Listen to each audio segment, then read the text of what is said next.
Good evening. So today I will be doing the interactive advanced concepts presentation number 2.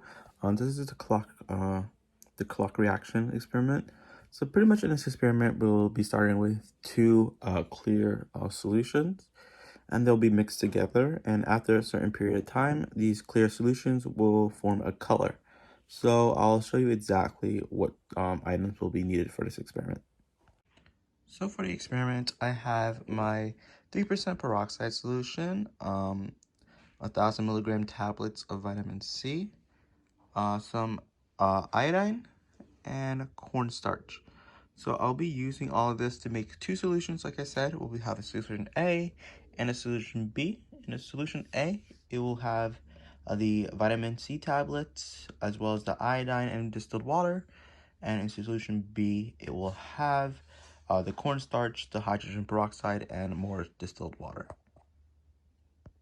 So I'm first going to start by crushing these two 1,000 milligram vitamin C tablets up, and I will add them to a cup. And once these are all crushed up in a cup, I'll add about 60 milliliters of water on top of them. So I'll do that now. So now that I have my vitamin C and distilled water, I'm just mixing this solution. The solution isn't going to turn out clear because there's a lot of substitutes inside of the vitamin C tablets.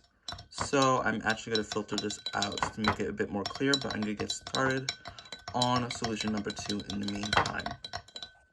So while that's filtering, we're going to get started with solution B.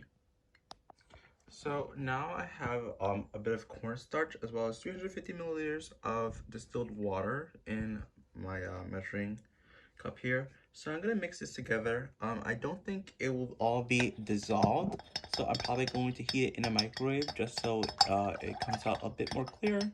And I'll be adding hydrogen peroxide to the solution as well. So once my solution is clear, it actually is clear, it's just a lot of condensation outside of it. But since it's clear now, we are going to add 150 milliliters of 3% hydrogen peroxide, and then our solution B will be complete. So now back to solution A, I'm going to add this bottle of iodide. So the thing is, this is only 30 milliliters, as you can see, of 2% iodide. On the initial experiment called for a higher percentage. So I'm not sure how that will affect the experiment because I don't have any more bottles of this. So we'll see how the experiment works out regardless. So when I add the iodine initially, it should have a color, but like you can see, the color disappears due to the presence of the vitamin C. So I'll just give it a really quick swirl just to make sure it is all uniform. And no iodine. So now for the experiment. So I have solution A and solution B here, which are both pretty clear. And I'm going to mix them together to see exactly what happens if we get a color. So let's do that now. All right, so what I'll do is I'll mix these together by pouring it, pouring these back and forth to see if we get any change.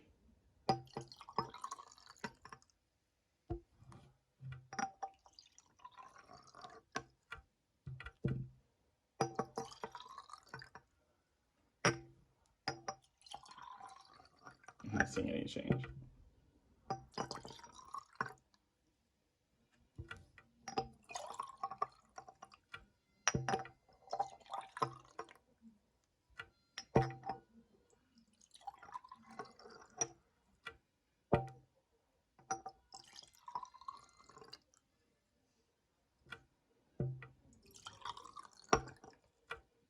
Alright, and we're just gonna let this wait a little bit and stir it up a little bit to see if we can get a reaction that way, because it's not changing, but it can be due to the fact that there's less iodine than intended for,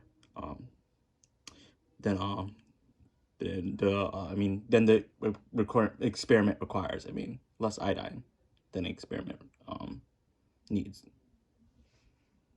So after waiting for some time, I missed it happening on camera, but the solution did change color. It actually changed when I was looking away, but you can see it also changed on what I spilled. I swear this wasn't the marker.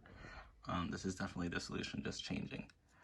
So I'm glad to see it worked. I'll explain exactly what happened though. All right, so in solution A, we effectively have a mixture of vitamin C and, colorless iodine ions. And in solution B, we have hydrogen peroxide and starch. So when solution A's and B's are mixed together, they start reacting. It probably didn't start reacting as fast because I didn't have that much iodine in solution. Like I said, that was intended. Um, but it's not just one reaction occurring in this type of solution or type of experiment. There are two reactions competing and they kind of push back and forth. So you have iodine turning into iodide and acidic protons as well. Then you have the hydrogen peroxide and the iodide and the acidic protons that go back into iodine and water. So they're all constantly pushing back and forth. But the absorbic acid wants to reduce the iodide, the iodine back to iodine. So, like I said, the reaction keeps going back and forth until all the vitamin C in the solution is completely consumed. So that's why we have extra hydrogen peroxide with that helps with the accumulation of iodide.